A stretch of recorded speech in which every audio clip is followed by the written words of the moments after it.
Assalomu alaykum, hurmatli yurtdoshlar, aziz vatandoshlar. Men Matsopoyev Nurbek.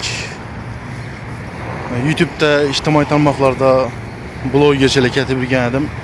Bundan oldin bir azroq vaqt bo'lib ketdi to'xtatganimizga.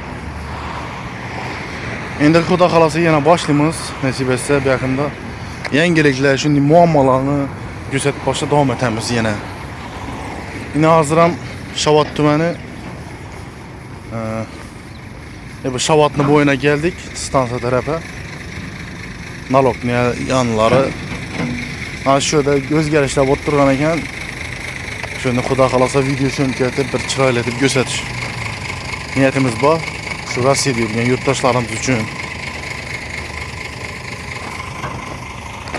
Bizani kuzatishga davom eting. Kanalimizga obuna bo'ling. Shavot bugundan YouTube kanalimiz bor. Keyin Nartay 1235 deb yazsangiz Instagramda chiqaradi. Instagramimizdan bor.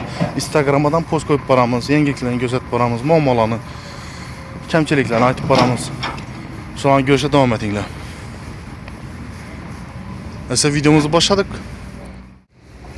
Yine o'zgarishlar Shavot tumanida. Ko'p yerlar o'zgardi. Trotuarlar, shu asfaltlar yana Shavotni bo'yi, ponni Shavotni ichi betonlashtirildi. Fakat davaraki ichi lekin beton bo'ladimi, bo'lmaymi bilmayman teyini. Bo'lsa mumkin sun'iylik qo'ydilar. Yana bunda asfalt bo'pti, chiroyli, bunda agrajdenalar qo'yilibdi yana. Yosh bolalar tushib ketmasligi uchun dumzo'r yosh chiroqlar qo'yilgan yana.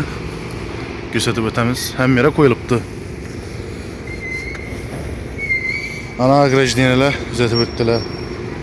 Yana o'zgarishlar. Ko'primiz kattayatir. Yo'limiz ham katta bo'ladi degan umiddamiz. Endi xudo xolasa o'zgarishlar yomon emas. Ayda to'yxonamiz bor edi, to'yxonamiz ham qaytadan yıkılıp rekonstruksiya bo'ladir. Ko'primiz ham qaytadan ikki yaqindan 3 metr ko'pir qurildi. Aryan tarafı, bu tarafı. Keyin arakdan o'zgarishlar bo'lsa ko'rsatib o'tamiz. Yine o'zgarishlar. Bu yaqimiz Shavot tumani hokimiyati ko'rinib turibdi onda. Yana qurilishlar ketib yotdi. Bunda bellarimiz chiqilib chiroyli maskan bo'ladi bu yerda. O'tiradigan daraxtlar, achchalar, xil gullar. Endi shunday deb turibdilar. Keyin andirakda ko'primiz bor, kichkina piyodalar o'tadigan. Shavotning ustidan nozg'on bir xato ko'rsatib o'tamiz. Yangiliklarimiz zo'r, yomon emas, ajoyib. Ko'rib quvondim, lekin bir beton bo'lgan. Asfaltni sal yuqori qo'yganlar. Bir aybi.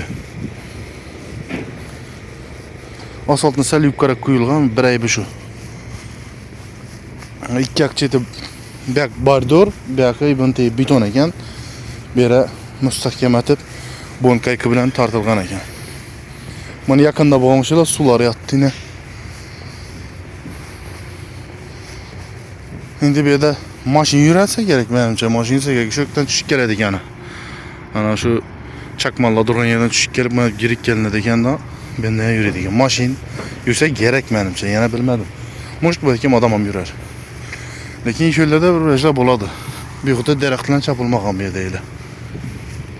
Yomon emas, agrajdenalari zo'r. Bir xato kraskiya bo'yash kerak. Endi kraskiya bo'yalgan ekanda, endi sal kirjilgan yerlari bor, shundan bo'yash kerak.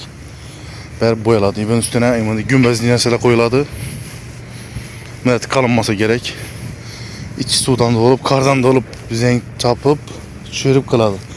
Lakin şunu içini alışları gerek menimce. Çünkü beton boladı, urgençli kendim bu yerim. Yine bolamayken şöyle özü getirse görüşe devam etinler.